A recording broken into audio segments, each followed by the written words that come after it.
Daming tao.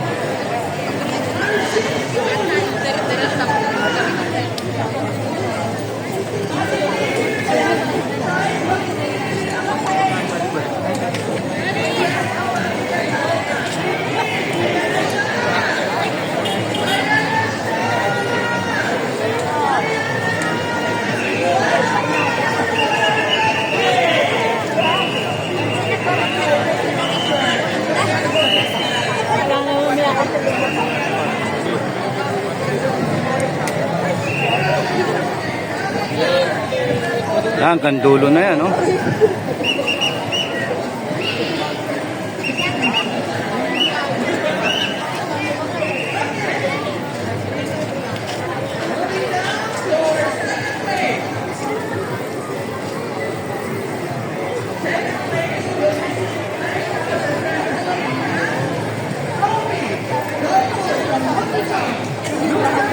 Buti merong ano dito, may police assistant. Eh, okay lang.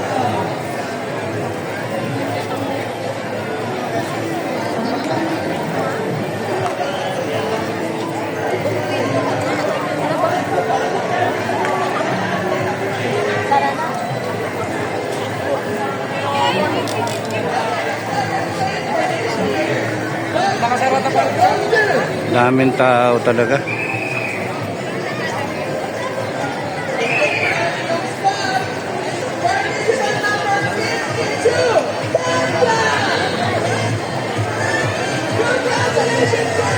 Mali. Inawakan ako.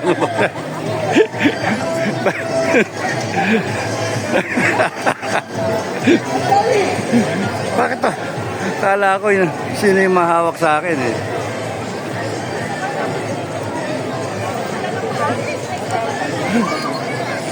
Coco Chanel, sorry. Yung list ko po kasi hindi na. Coco Chanel. Siya ang ating transporter being tested. Tayo ng dalawa. Yung naka-black na cap. Taka ako may mahawak sa kamay ko eh. Congratulations, Coco Chanel. So, front view, side view, view sa likod.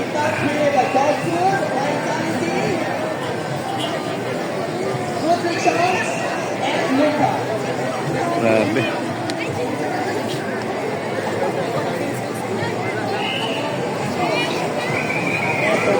So, nagtawagan kami, nag-message kami ni Mrs. kasi nagkahiwalay at tinabol ko kanina si Donna at in-interview ko sandali. Hopefully may post ko yun mamaya, panoorin nyo na lang. Salamat Donna sa mga on the spot na sagot mo. Basta huwag kayo matatakot. Alam nyo mga kapwa Pilipino mo, mga kababayan, hindi kayo dapat natatakot. Yung constitution tayong gumawa. Yung supreme law of the land, ginawa ng taong bayan, ng mga ninuno natin. At continuous yun hanggang kay buhay, nandyan yung constitution. Kaya huwag kayong matatakot dun sa mga politiko ngayon kasi sila nandyan dahil sa konstitusyon. Pumayag tayo, magkaroon tayo ng mga pinuno eh. So huwag kayong matatakot. Kung mali yung ginagawa nila, sabihin yung mali. Hindi yung wala kayong pakialam. Pagka wala kayong ginagawa at hindi nyo sabihin yung nararamdaman ninyo, eh sige-sige silang susupiling kayo. Ganun yung mga gagong politiko. Kaya kinakailangan lang maglakas lang kayo ng loob at lumaki kayo dun sa tama. Ang tama eh yung paglalaban ninyo yung karapatan ninyo. At sila na mga masasamang tao eh ipakulong. Ganun lang yun. Tanggalin sa pwesto yung mga gago at ipakulong. At kayo sa susunod na eleksyon at lagi naman meron, Kada 3 taon meron eleksyon, abay huwag kayong papayag na lokohin kayo. Ganun kasimple yan. Hopefully, maabot tayo ng 2025. At kung hindi aabot ng 2025 ito, at talagang magkakaroon ng malaking pagbabago dahil sa punong-punong tao, makisama kayo, tumayo kayo, paglaban ninyo yung tama.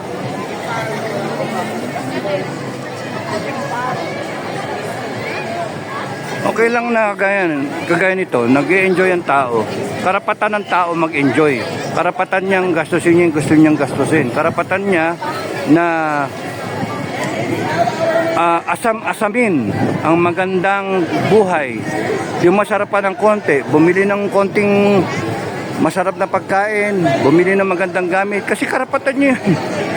Walang magbawal sa inyo. Pero pagka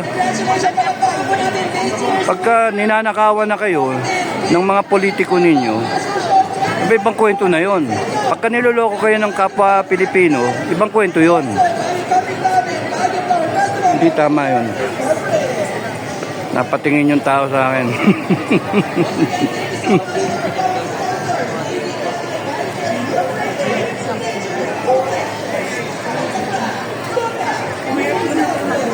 Uy, taga PMA oh.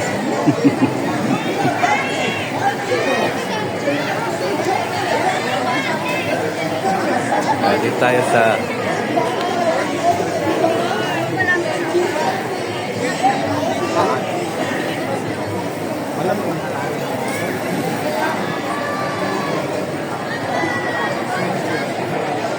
Sabi.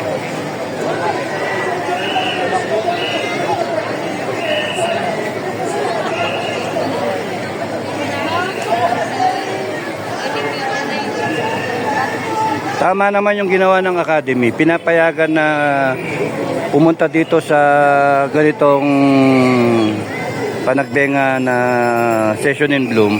Yung mga kadete nila na hindi naka-dress gray. Tama lang. Masyadong tight noon eh. At least ngayon, relax na. Naka-jogging, parang jogging suit yata yan. Okay lang. Ayoko ng kunat at baka ma-endorse. Tama lang yun na PMA. Sangayon ako sa ganong uniform. Dapat nga naka-civilian eh. Kasi sa akin, sa dami ng tao na yan, ipapakita mo, is either na ipakita ninyo yung display ninyo, yung kadete, na ayan, snappy. O di, bisan nyo ng snappy na uniform. Kung yun ang purpose nyo. Kung ang purpose ninyo, mag-enjoy yung mga kadete ninyo, abay, pag civilian na lang sila, civilian attire. And then, so kahit sila mag-relax, hindi halata na PMAer, hindi halata na kadete. Hindi pa kayo magagalit, hindi pa sila mare-report. Di ba? So, ano yung intent? Ano yung purpose? Binibigyan niya ng privilege yung kadete kasi okay lang na mag-enjoy sila para tumaas yung moral. O di, ganun. Civilian attire na lang kaysa naka-uniform pa. Ano lang yan, opinion lang yan.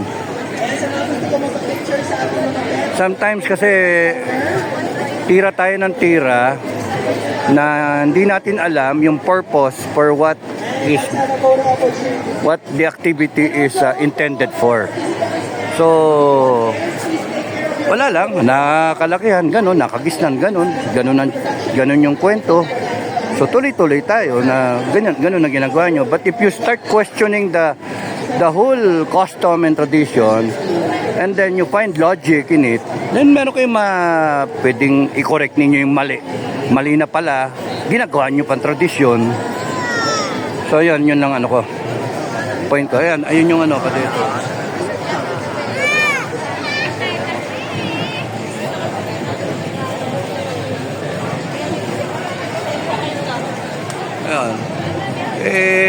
Nakalagay pang PMA sa likod o di kung nagmura yan, may nasabing di tama o di na-endorse pa yung Academy, naka-advertise sa PMA mas magandang wala na lang.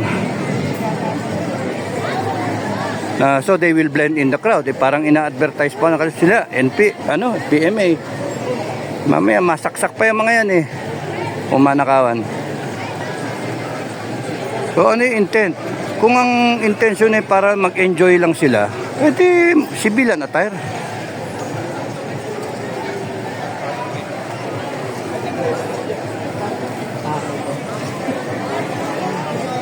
Kung makunan yung muka, ma-endorse eh.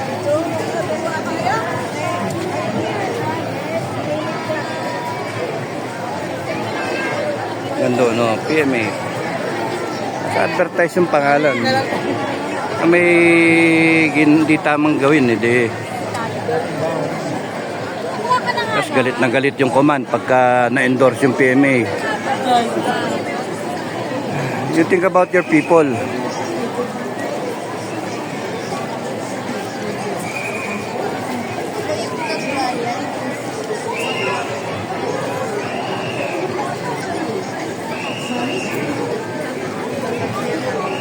Dami. Sige, balik ako mamaya. Bye-bye.